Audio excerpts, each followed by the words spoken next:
lumbar spine, that the lower one, this is 5, this is 4, this is 3, this is 2, this is 1. Okay. And we've got the vertebra, and we've got the discs in between. Okay. And are those discs numbered? Yeah. Or is that exactly. disc 5? So that'd be 5 discs. Great. 4, 3, 2, 1. Okay. Yep. And the nerve roots, then you have a little outlet, which is made up between the joint and the bone. You have a little outlet, and the outlet pipe basically is what we call the foramen of the hole. And that what happens is that obviously how wide and how big that hole is, the nerve root comes out, gives you an idea of if there's any problem with the joint. If the joint is thickened, that'll slightly narrow the hole. Okay. If the disc is kind of squidging out a bit, or just a broad-based disc. It shows there's not a lot of room in there, is exactly. there? For the disc to get bigger without pinching it. And that's exactly it. And also their combination effects is often not just one thing. It's not often just the disc. It's often the joint, the disc. And then these nerve roots are, once again, we've got 5, 4, 3, 2, 1. Okay. Yeah. So actually the little nerve roots, and these we call the foramen.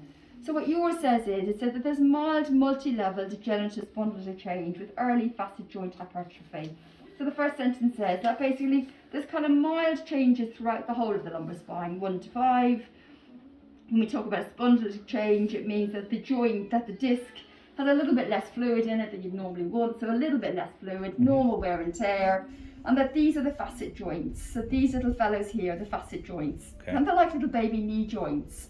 Okay. Hinge joints that are supposed to go forward and back. Okay. So if you go to a chiropractor or an osteopath, they manipulate those. Yes. Okay, so that's, if you think what's the difference between a disc problem and a joint problem, well, an osteopath and chiropractor will manipulate the joints, that's the cracking noise. Yeah. But the problem is that they're not really thinking about what's happening with the disc. And possibly aggravating it, possibly. That's exactly it. So what we know is that to manipulate a facet joint, you have to go into bending it, flexing it, and rotating it, and that's why you get that kind of crunch.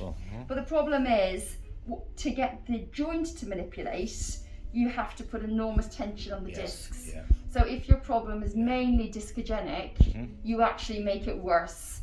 By manipulating the joints, you do everything the disc hates, and you can't. Agree. Some of the positions the osteopath would have me in just felt like these are the ones that have got me in trouble. Yeah, absolutely. Luckily, I've been all right during that time, but I think sometimes I might feel freer for a moment and then later feel actually no better and possibly a little worse. Absolutely. And that's what's really important to decide. Is this discogenic? That's what MRIs help you. But we already knew from your signs and symptoms, you know, that you've done a lot of heavy work, that actually you've done a fair amount of lifting, and these joints actually, they're like shock absorbers, that they just kind of wear down a bit.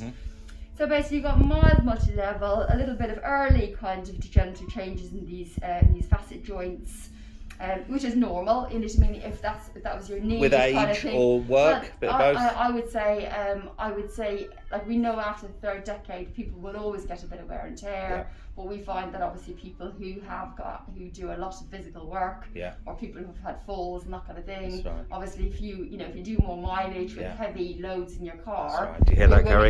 Exactly, you are going to get more wear and tear. So it's because I've worked really hard my whole life. Exactly, because you've worked hard all your life. Exactly. Yeah, she's going to have to sit through this. So I'm just trying to entertain her. Yeah, and then it says normal vertebral marrow signal and vertebral body height throughout, with no symptom of focal or diffuse bone marrow pathology. So things that we look for that we don't say to people is, we're looking to see is the bone quality good. In other words, are there any kind of bone changes within the vertebral bodies? And these are these bits. So if you have osteoporosis, they'd have dropped down, they become thinner.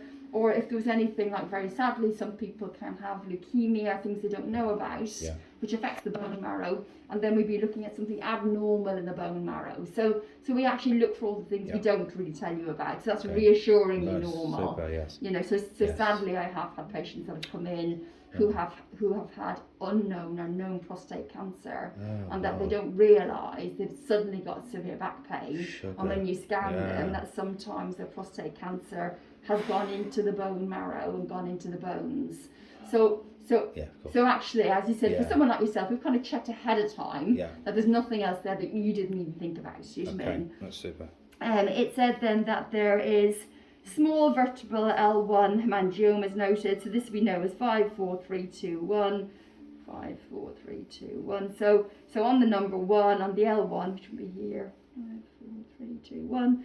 Hemangioma is that when you look at the images, you'll see that one of the kind of white bones has got actually has